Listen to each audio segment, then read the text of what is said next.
오늘은 0시 기준 국내 코로나19 신규 확진자 수가 다시 2,000명 안팎까지 치솟을 것으로 보입니다. 어젯밤 9시까지 1,838명이 추가로 확진 판정을 받았습니다. 전날 같은 시간대와 비교하면 569명이나 많습니다. 전파력이 훨씬 더 강한 델타 변이 바이러스 감염자가 확진자 10명 가운데 9명꼴입니다. 다행히 백신 접종은 한층 더 속도를 내고 있어서 추석 직후에는 우리 국민의 절반이 2차 접종까지 끝낼 수 있을 것으로 기대됩니다. 최승훈 기자가 보도합니다. 지금까지 2번 접종을 끝낸 사람은 1,500만 명이 조금 넘습니다.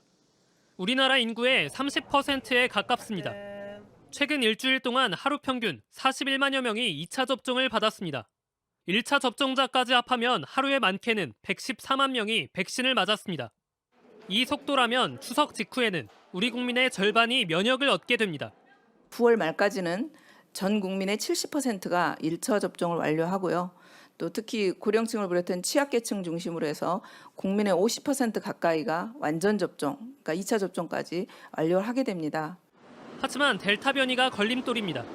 전파력이 높은 데다 백신의 효능도 떨어뜨리기 때문입니다. 국내 확진자 중 델타 변이 감염자의 비율은 4주 만에 73%에서 94%까지 올랐습니다. 걸렸다 하면 대부분 델타 변이 감염입니다. 일본에서는 새로운 델타 변이도 확인됐습니다. 일본 언론에 따르면 한 확진자의 델타 변이 바이러스에서 N501S라는 변이가 발견됐습니다. 하지만 연구팀은 이 변이가 어떤 특성이 있는지는 아직 알지 못한다고 밝혔습니다. 우리 방역당국은 이 변이가 이미 국내에 들어온 적이 있다고 설명했습니다. 해외 입국 관련 사례 중에서 한 명이 확인되는 경우가 있었습니다. 6월경으로 그렇게 밝혀진 것입니다. 정부는 최근 확산하는 람다 변이 유입을 막기 위한 추가 조치도 내놨습니다. 10일부터 페루와 칠레에서 들어오는 사람들은 시설에서 7일 동안 격리하고 2번의 검사를 받아야 합니다. JTBC 최승훈입니다. 조 바이든 미국 대통령이 아프가니스탄 철군을 완료한 이후 처음으로 대국민 연설을 했습니다. 아프간 철군의 정당성을 옹호했습니다. 대피 작전도 대단한 성공이었다고 주장했습니다. 하지만 철군 과정에서 빚어진 대혼란과 관련해 공화당은 바이든 대통령의 책임론을 강하게 제기하고 있습니다. 대통령직 사임까지도 공식 요구하는 등 파상 공세를 펼치고 있습니다. 워싱턴을 곧바로 연결합니다. 임종주 특파원, 바이든 대통령이 아프가니스탄 철군과 대피 작전에 대한 비판론에 대해 정면 돌파를 시도하고 나선 것으로 보이는군요. 네, 그렇습니다. 바이든 대통령은 30분가량의 연설을 통해 중국과 러시아 등 미국이 직면한 새로운 도전을 거론하며 아프간 철군의 정당성을 강력히 내세웠습니다. 직접 들어보겠습니다. I was not going to extend this forever war. And I was not extending a forever exit. The decision to end the military airlift operations at Kabul airport was based on the unanimous recommendation. 바이든 대통령은 아프간 철수 작전도 대단한 성공이라고 자평했습니다. 또 남은 미국인에 대해선 대피에 최선을 다하겠다고 말하고 자폭 테러를 감행한 이슬람 국가 IS에 대해선 끝난 게 아니라며 보복을 다짐하기도 했습니다. 자, 그런데 일단 미국 의회의 반응은 바이든 대통령의 생각과 크게 다르다고 들었습니다. 공화당에서는 대통령직 사임까지도 요구했다고요? 네, 미국 공화당 하원 보수 우파 의원 모임인 프리덤 코커스 소속 의원들이 기자회견을 열고 바이든 대통령의 사임을 공식 요구했습니다. 의원들은 바이든 대통령이 참담한 상황을 빚은 데 대한 책임을 져야 한다고 주장했습니다. 로이드 오스틴 국방장관과 마크 밀리 합참의장의 동반 퇴진도 함께 요구했습니다. 또 토니 블링컨 국무장관은 탄핵해야 한다며 초안을 공개했습니다. 기자회견 내용 잠시 들어보시죠. Engaged now in an impeachment effort of Secretary of State Anthony Blinken. We believe that he has got culpability for much of the travesty that has gone on here. 다만 공화당 지도부는 바이든 대통령과 각을 세우면서도 탄핵 추진에는 일단 거리를 두고 있습니다. 내년 11월 중간선거 전략과 소수당이라는 현실적 상황을 감안한 것으로 보입니다. 그러나 바이든 행정부의 실패에 어떤 식으로든 책임을 물어야 한다는 당내 요구가 비등하면서 압박 강도는 거세질 것으로 보입니다. 공화당을 중심으로 의회 진상조사와 책임 규명 작업에도 속도가 붙을 것으로 보입니다. 케빈 메카시 공화당 하원 원내대표의 말입니다. What I see is probably the biggest failure in American government on a military stage in my lifetime. And we could never make this mistake again. 네, 여론도 좋지 않은 것으로 보이는데 조사 결과가 나왔습니까? 네, 예상치 못한 탈레반의 카불 함락과 이어진 대혼란 속 탈출 작전, 그 과정에서 빚어진 대규모 인명피해 여론도 악화했습니다. 로이터와 입소스가 하루 전 발표한 여론조사 결과를 보면 51%가 바이든 대통령의 철군 방식에 반대했습니다. 찬성한 답변은 38%로 40%를 밑돌았습니다. 미국의 철수 작전은 8월 31일 당초 시한보다 하루 앞당겨서 마무리됐습니다. 아직까지 아프가니스탄을 빠져나오지 못한 미국 시민들도 있는데 앞으로 대피 작전이 진행될까요? 네, 미군은 현지 시간 8월 30일 밤 11시 59분에 마지막 비행기가 이륙했다고 발표했습니다. 마감 시한으로 정한 31일 직전에 철수를 완료한 것입니다. 끊이지 않는 IS의 테러 위협과 아프간 공항 대혼란 우려, 또 기상 악화 예보 등을 고려해서 예고 없이 24시간 앞당긴 것으로 보입니다. 결국 마지막 순간까지 테러 위협에 쫓기듯 탈출 작전을 마감한 모습입니다. 그러나 미처 빠져나오지 못한 100명이 넘는 미국인과 미국에 협조한 아프간인 수천 명은 숙제로 남아 있습니다. 공격 헬기 블랙호크를 비롯한 수십조 원대 첨단 무기도 챙기지 못한 채 철수했습니다. 제이크 설리번 백악관 국가안보 보좌관은 남은 미국인은 경제적, 외교적 모든 수단을 동원해서 대피 임무를 완수하겠다고 밝혔습니다. 그러면서 2주 동안 반복적으로 연락했는데도 공항에 오지 않았다고 말해 책임을 남은 이들에게 돌린 것이라는 언론 지적도 나왔습니다. 네, 한 가지만 더 짚어보죠. 미국이 대피 작전을 진행할 때 탈레반의 협조를 얻었다는 구체적인 언론 보도가 나왔습니까? 무슨 내용이죠? 네, CNN은 미 당국자를 인용해서 미군이 탈레반과 협의해 미국인을 공항 근처에 모이도록 한 다음에 서류를 확인하고 공항에 지정된 비밀문으로 인솔했다고 보도했습니다. 미국인 안내를 위한 콜센터도 마련한 것으로 전해졌습니다. 이런 과정 등을 통해 미국이 철수 작전을 완료한 직후 탈레반은 아프간의 완전한 독립을 선언했습니다. 새 정부 구성에도 속도를 내고 있습니다. 그러나 경제 사회적 기반이 크게 취약하고 극단주의 세력의 향배도 변수여서 앞날은 불확실합니다. 지금까지 워싱턴에서 JTBC 임종주입니다. 올해보다 8.3% 늘어난 604조 4천억 원 규모의 내년도 정부 예산안이 어제 국무회의를 통과했습니다. 문재인 정부의 마지막 예산도 확장 재정 기조의 슈퍼 예산으로 편성됐습니다. 정부는 코로나19 4차 유행과 이른바 신양극화를 극복하기 위한 예산이라고 설명했습니다. 하지만 내년도 국가 채무는 처음으로 1,000조 원을 넘어서고 국내 총생산 대비 국가 채무 비율은 50.2%로 늘어나게 됐습니다. 성문규 기자가 보도합니다. 정부는 2022년도 예산안을 올해 본 예산보다 8.3% 늘어난 604조 4천억 원으로 편성했습니다. 예산안이 이대로 확정될 경우 추경 예산을 제외한 본 예산 규모가 한 해 600조 원을 넘는 건 처음입니다. 정부가 이처럼 예산을 대폭 늘린 건 무엇보다 진정되지 않고 있는 코로나19 4차 유행 때문입니다. 영업 제한이나 금지 조치를 받은 소상공인에 대한 손실 보상 예산으로 1조 8천억 원을, 백신 9천만 회분 구입 비용으로 2조 6천억 원 등 방역 예산으로만 5조 8천억 원을 편성했습니다. 일자리 211만 개를 만드는 등 코로나19 사태 이후 벌어진 격차를 해소하는 데는 83조 5천억 원을 투입하기로 했습니다. 저소득 청년의 월세 20만 원을 지원하는 등 청년층에는 23조 5천억 원을 지원합니다. 우리나라가 주요 선진국들 가운데 가장 빠르고 강한 경제 회복을 이루는 나라가 될 수 있었던 것도 모두 확장적 재정 운용의 덕분이라고 할 수 있습니다.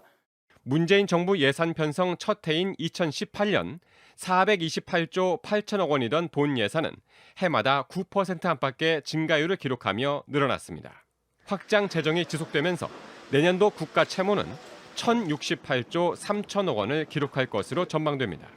올해보다 112조 원 늘어난 규모로 국내 총생산 대비 국가 채무 비율이 처음으로 50%를 넘어섰습니다. 정부는 내년도 국세 수입을 올해보다 20% 늘어난 338조 6천억 원으로 예상했습니다. 이에 따라 국민 부담도 커져 조세 부담률은 20.7%로 늘어날 전망입니다. 세수를 늘려도 채우지 못하는 부분은 77조 6천억 원의 적자 국채를 발행해 메울 계획입니다. JTBC 성문규입니다. 더불어민주당이 어제 대전 충남을 시작으로 대선 후보를 뽑기 위한 지역 순회 투표에 들어갔습니다. 이재명, 이낙연 후보 두 캠프는 이전 대표 측이 계속해서 제기하고 있는 이 지사의 변호사비 대납 의혹을 놓고 첫날부터 충돌했습니다. 충청 지역의 표심은 경선 판세에 매우 중요한 영향을 미칠 것으로 보여 후보들은 총력전을 펼치고 있습니다. 안지영 기자가 보도합니다. 이재명 지사는 최근 불거진 무료 변론 논란에 대해 직접 대응하지 않아 왔습니다. 그런데 이낙연 전 대표 측에서 재판을 치르면서도 이 지사의 재산이 오히려 늘었다며 변호사비 대납 의혹을 제기하자 침묵을 깨고 직접 나섰습니다. 뭐 제가 재산이 늘었다 이런 거 있잖아요. 네. 그 관보에 나오거든요. 줄었는 거. 그리고 그것도 이제 아파트 값이 오른 거 빼면은 막 몇 억이 줄었는데 늘었다고. 네. 근데 아무튼 그러면 지금 보도 나오고 있는 거와 사실은 좀 다르다 이런 말씀이십니까? 전혀 뭐. 페이스북 글에서도 이낙연 캠프에 윤영찬 의원의 실명을 거론하며 MB 변호사비 대납을 생각나게 한다고 허위 사실을 공표했다며 인간적인 도의에 반한다, 범죄 행위라며 사과를 요구했습니다. 이재명 캠프는 이 후보의 재산이 재판이 시작된 2018년과 끝난 직후인 2021년을 비교하면 1억 원 이상 오히려 감소했고 주택평가 상승분을 제외하면 3억 원 이상 줄었다고 했습니다. 그럼에도 변호사비 대납 의혹을 제기하는 건 낙선 목적의 고의적 허위사실 공표 행위고 중대 범죄라고 했습니다. 하지만 이낙연 캠프에선 사과라니요, 진실을 밝혀달라며 되받았습니다.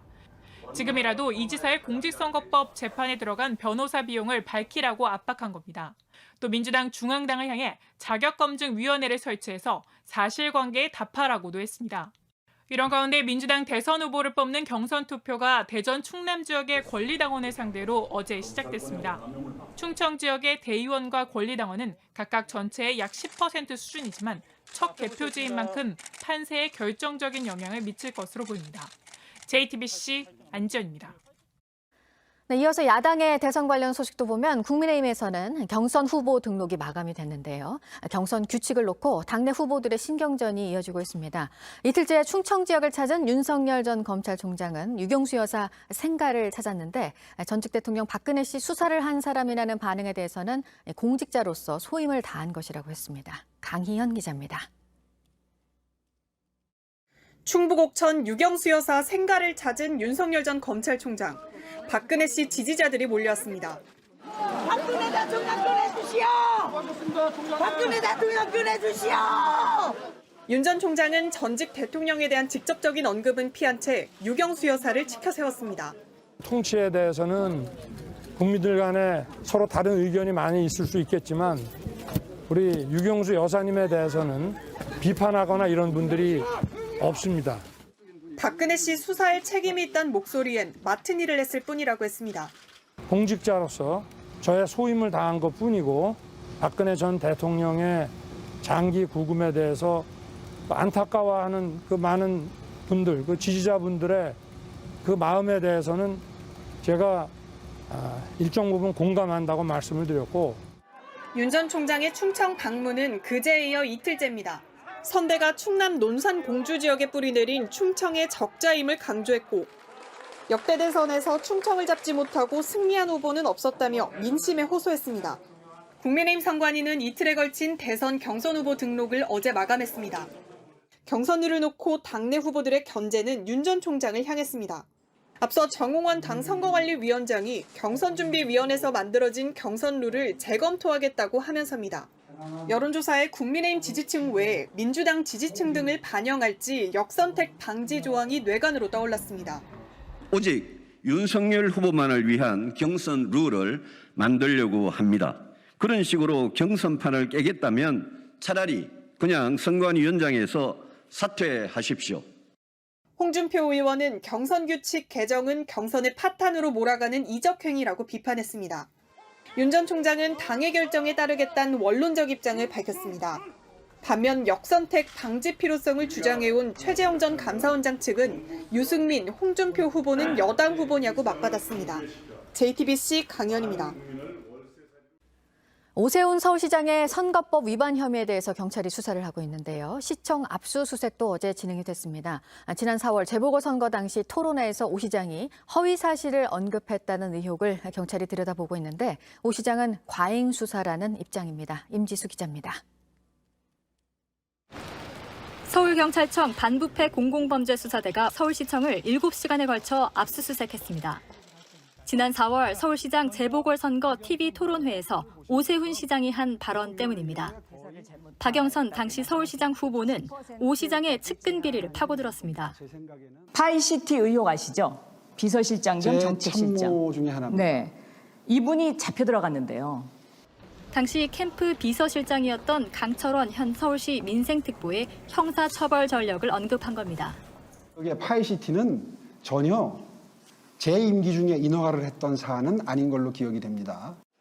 이 발언을 두고 지난 4월 민생경제연구소 등 20개 시민단체가 공직선거법상 허위사실 유포 혐의로 오 시장을 고발했습니다.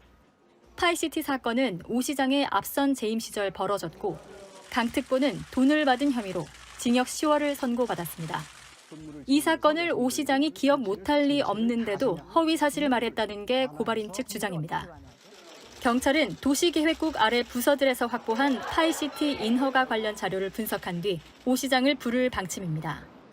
오 시장 측은 문제가 된 발언에 대해 기억에 의존한 답변에 불과했다며 마치 엄청난 범죄 행위처럼 압수수색한 것은 과잉 수사라고 반발했습니다. JTBC 임지수입니다.